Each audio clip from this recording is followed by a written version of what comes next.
So yesterday I was at the gym and I was thinking about one of these arguments about God's existence. The big argument that you always hear of like, if there's an all good, all loving God, as the westernized version of a God kind of posits, why do things like tsunamis and hurricanes and floods, why do these things happen if this God is all good and all loving?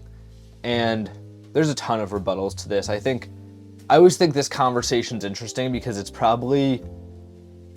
I'd say probably the best sort of argument against there being a God. I think it's the one that's kind of stood the test of time the most. It's a hard question to answer, especially when you're looking at God from the viewpoint of like I keep saying westernized, but basically a Christian perspective, right? And one of the arguments for God's existence against that argument is that when bad things happen, it is not that God is bad, it's that he is still a good God, but this is the absence of God. It's kind of an argument more so for an all-powerful, all-good, but sometimes benevolent God than it is for a all-powerful, all-good God who is sometimes causing bad things, right? And I thought it was really interesting because, or I think it's really interesting rather, because I think it sort of speaks to this really interesting desire that humans have had over the last whatever years, I'm not a historian, I don't know for sure, but over the last whatever years to make God good.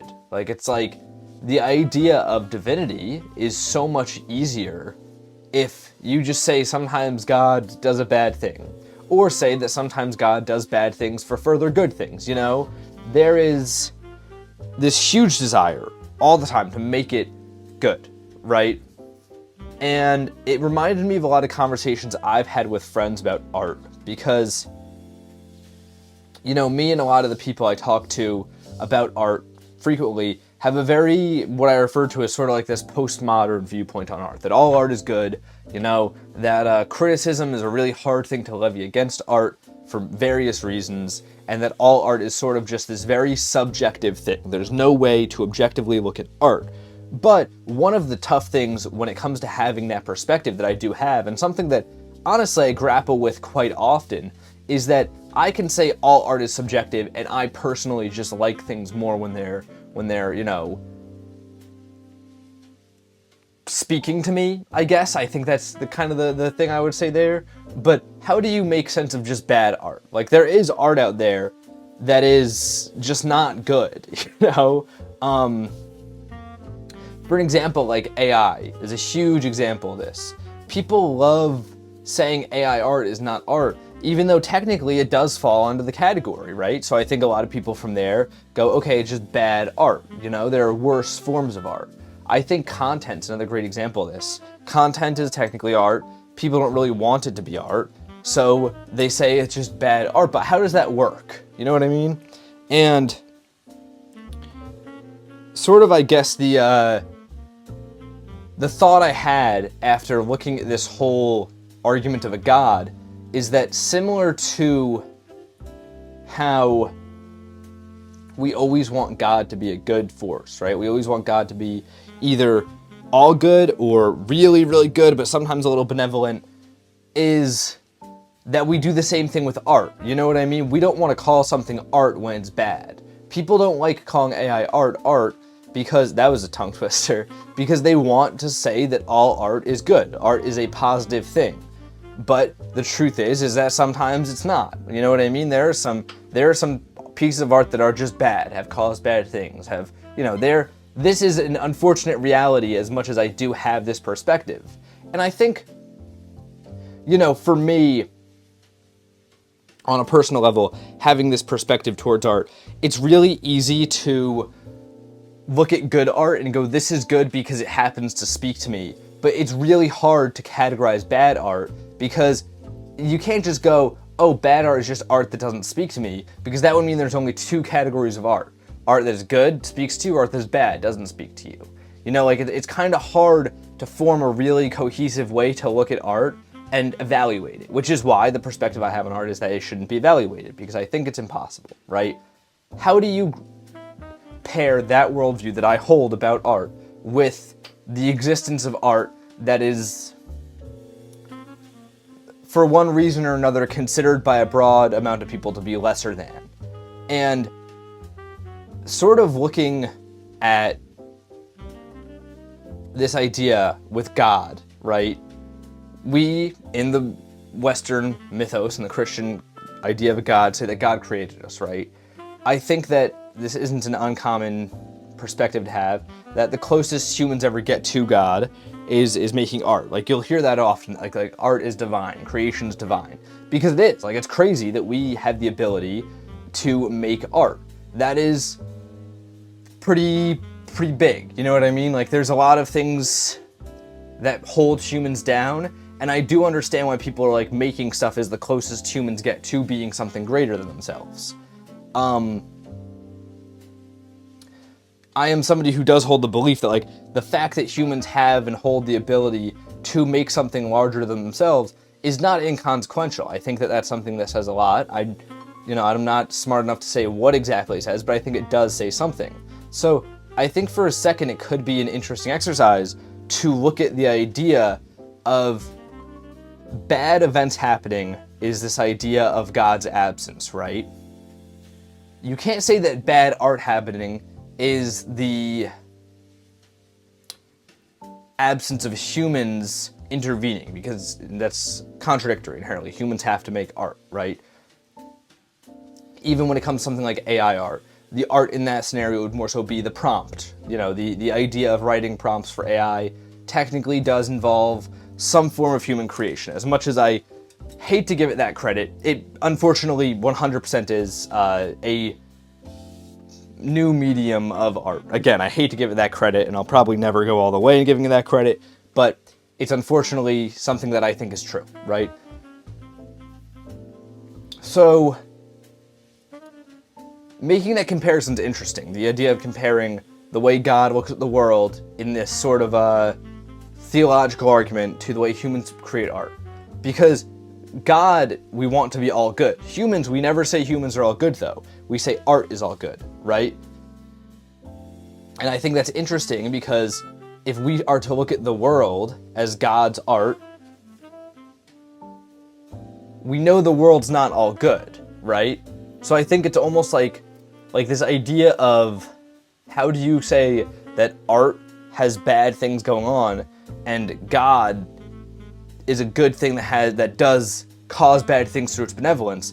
I don't think that the argument can be drawn. I don't think the line can clearly be drawn that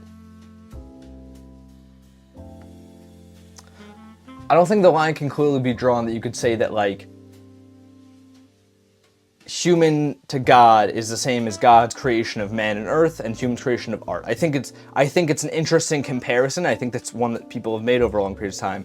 But I think the much more interesting argument there is how much we want to make art a constant good force and God a constant good force, right? I think those are connected, but I think that's the main grit here. Sorry, I feel like I kind of lost my point there for a minute, but that's what I'm trying to say. I think the main connection is that we have this desire to make God all good and also to make art all good.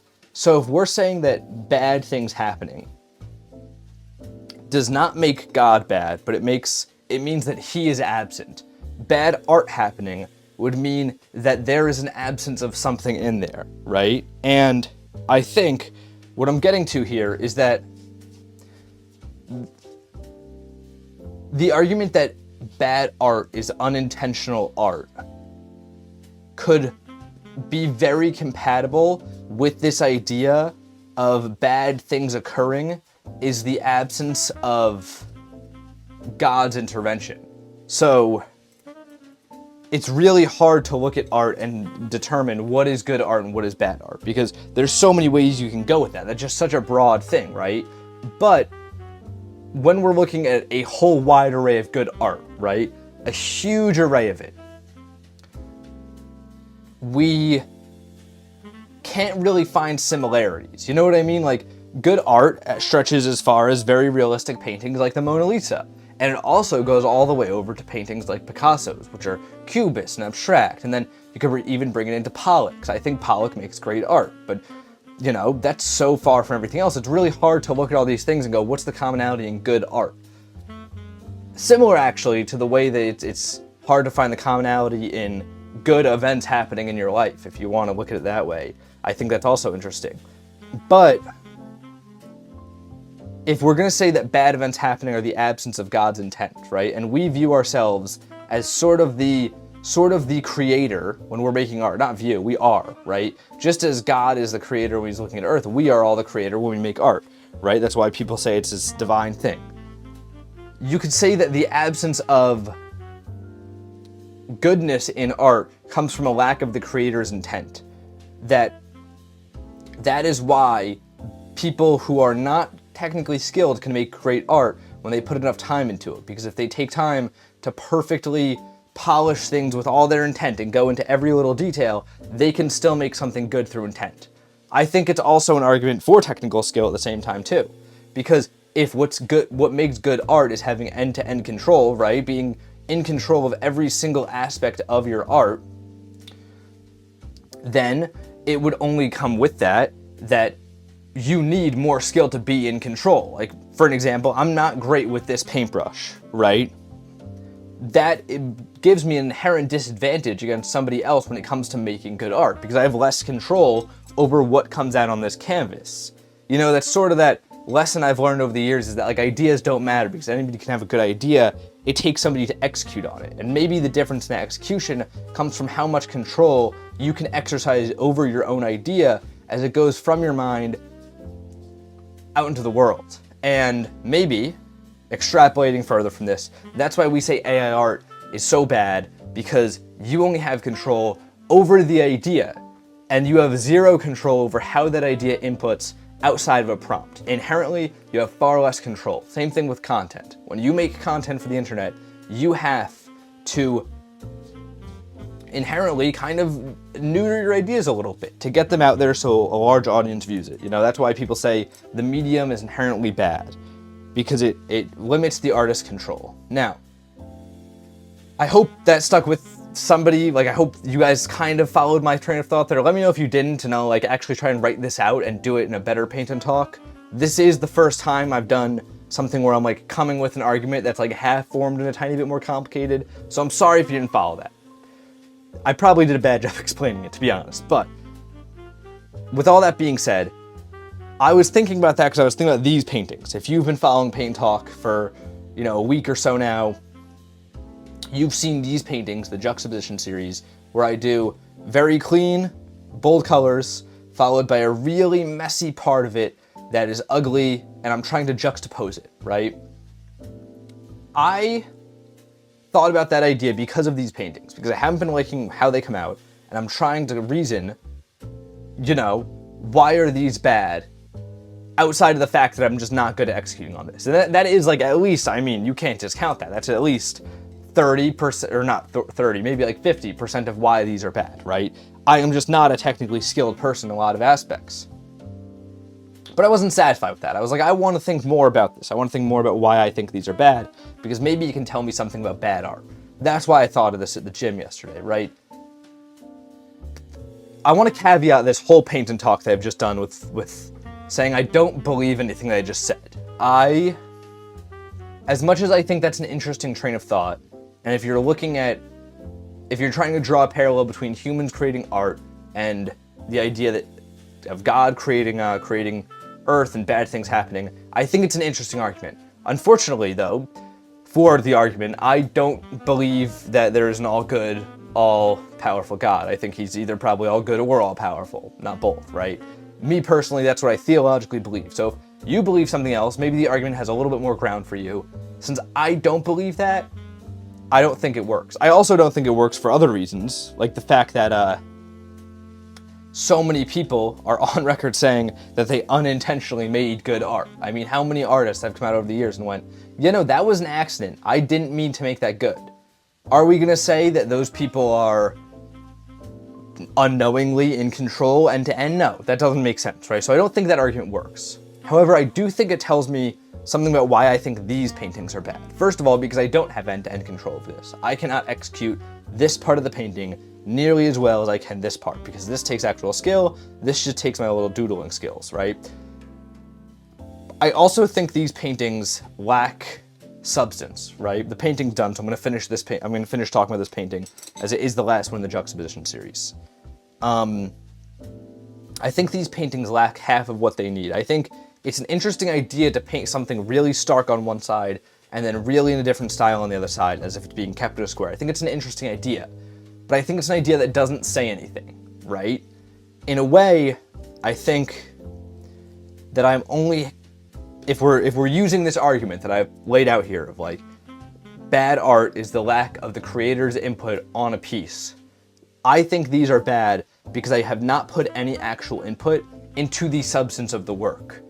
I think these are cool in terms of they are some colors next to each other with a different thing over in the corner. It's pure juxtaposition though. There is no substance behind it other than going, interesting.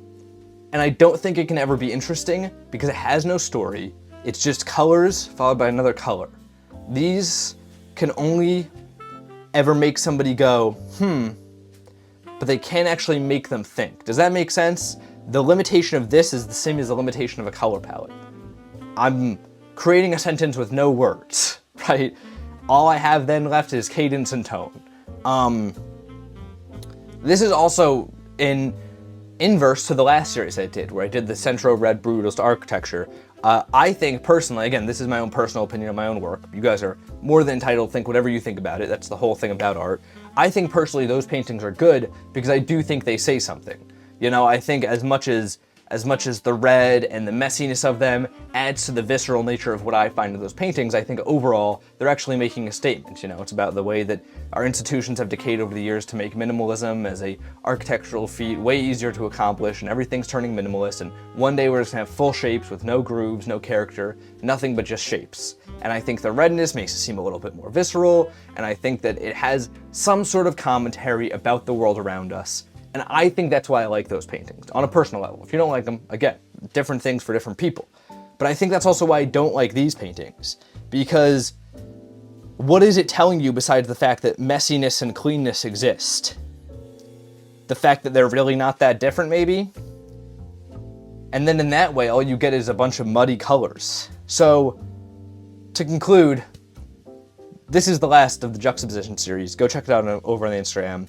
I hope today's Paint and Talk made some sense to some people. I think this is, along with a few of the other topics I've done over the times of doing this series, probably one of the ones where I sounded a little bit too insane. I don't know. Hopefully it made sense to some of you. I'd love to hear your thoughts on it down below.